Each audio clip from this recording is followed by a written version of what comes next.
Malaki ang pinagbago ni Vlad. Hindi niya ako masyado kinakausap mula nun. At napapadalas ang pagkukulong na sa kwarto. Mag-isa lang ako ngayon dito sa bahay. At si Vlad, naglalakad-lakad muna sa labas. Si Vlad na ata yun. Wait lang. Di nagtagal, pinuksan ko na yung pinto at laking gulat ko dahil hindi pala si Vlad ang taong inaasahan kong sasalubungin ko, kundi ang mga pulis. Uy, tol. Bakit po? Ano pong kailangan nila? Dito po ba nakatira si Vladimir Estrada?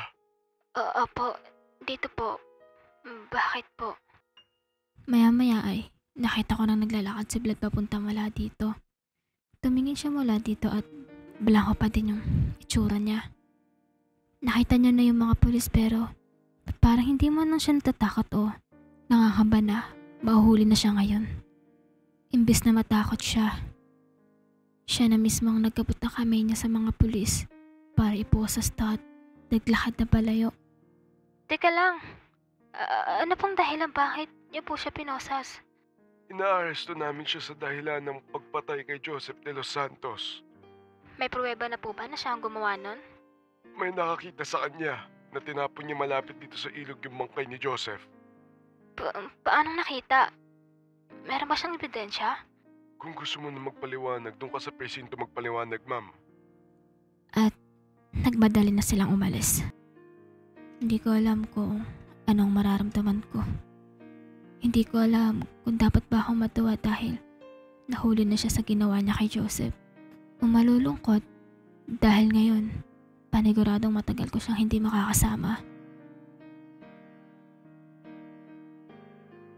Mag-iisang taon nang lumipas at eto ako ngayon, mag-isa sa bahay na to. Hindi ko na nagawang iwan ang bahay na to dahil nandito lahat ng alaala namin ni Vlad. Tumigil din ako sa pag-aaral dahil sa usapan sa school ang nangyari kay Joseph.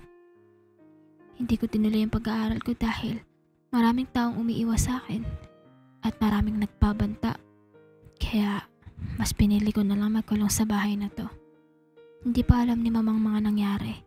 Wala din naman kasi akong paalaki pa alam sa kanya eh. Sobrang namimiss ko na si Vlad. Hindi ako makatulog sa gabi. Nag-aalala ako sa kanya ko. Ayos lang ba siya at nakakakain ba siya sa tamang oras? Ay, ang akala ko ba matatakot ako sa kanya? Bakit ganito na lang nararamdaman ko nung nawala siya? Shit, hindi pwede to.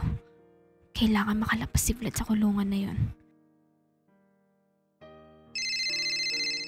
Hi, Ma'am. Kamusta po kayo? Po? Ano po kasi, may extra money pa po ba kayo dyan? Talaga po? Salamat po. Kinapalan ko na yung mukha ko at huminga ako kay Ma para may pangpiyansa lang kay Vlad. Masyadong malaki ang hiningi ko at buti na lang may nahingan ako.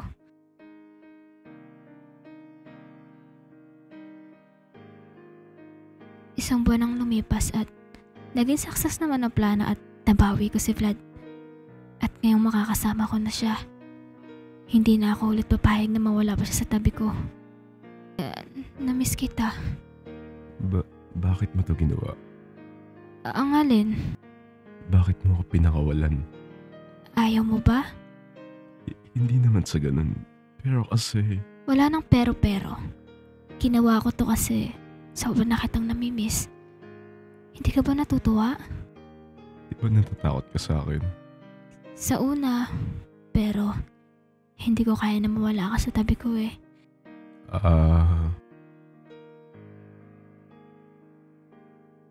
Teka, saan tayo pupunta? Sa bahay natin. Hindi dito yung daan papunta sa bahay, Yuki. Alam ko. Ay, nakalimutan kong sabihin. Kumuha ako ng bagong bahay na titirhan natin. Ha? Bakit? Huwag ka mag-alala. Hindi na tayo uupa. May sarili na tayong bahay. Yung bahay natin dati. Hindi naman tayo umuupa dun ah. Kaya nga. Kaso kasi, Marami nang nakakaalam na doon tayo nakatira. Mula nung nalaman lahat ng nangyari kay Joseph. Baka puntahan ka nila doon tapos kunin ka na naman sa akin. Hindi ka ba galit sa akin dahil sa nangyari kay Joseph? Nope. Tsaka, pass is pass. Kalimutan na lang natin ang nangyari. Talaga? Hindi ka galit sa akin? Oo nga. Niyakap ako ng napakahigpit ni Vlad at sobra kong na-miss yun. Ang akala ko, hahayaan mo na ako na mabulok sa kulungan eh. Pangako ko, Yuki. Magbabago na ako.